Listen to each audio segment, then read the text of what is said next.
Let's have a sermon about the Pharisees, shall we?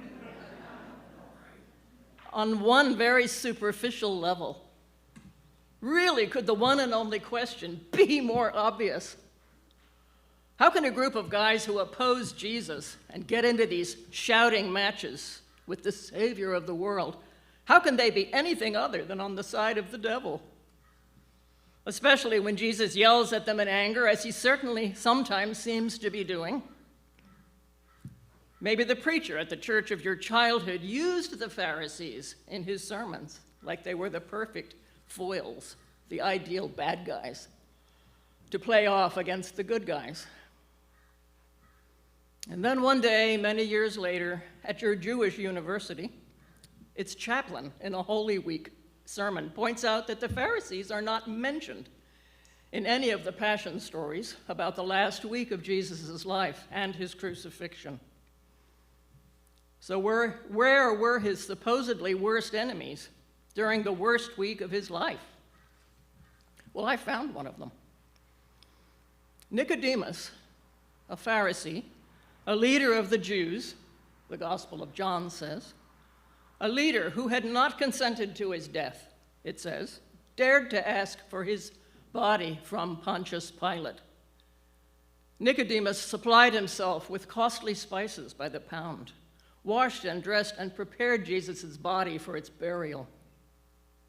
Show me the place where thou wast laid, goes the old song, tenderly warm and wept. That is the only Pharisee part in the Passion of the Christ.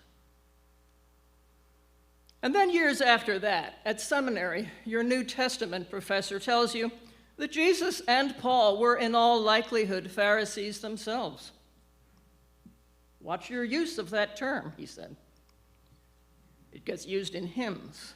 It gets used in an anti-Semitic way to cast contempt upon the Jews. You must be careful when you use this word, Pharisee. Anti-Semitism?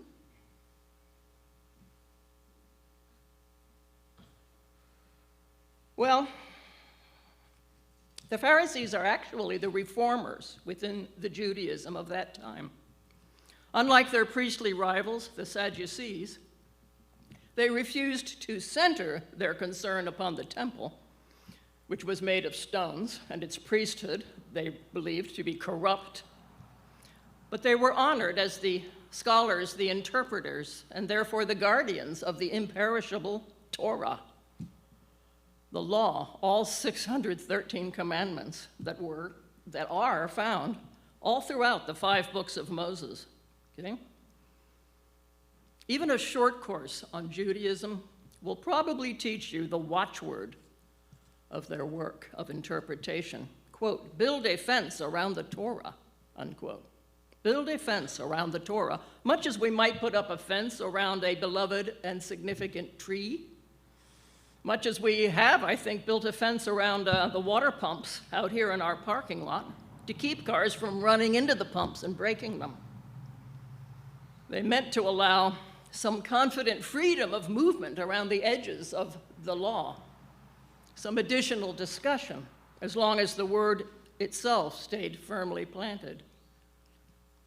And in the providence of God, these Pharisees are going to prove well-suited to the coming age in which the Jewish nation will have to keep calm and carry on without the temple and its daily animal sacrifices and its priesthood, will have to carry on without the civic guardians like the courts and the scribes.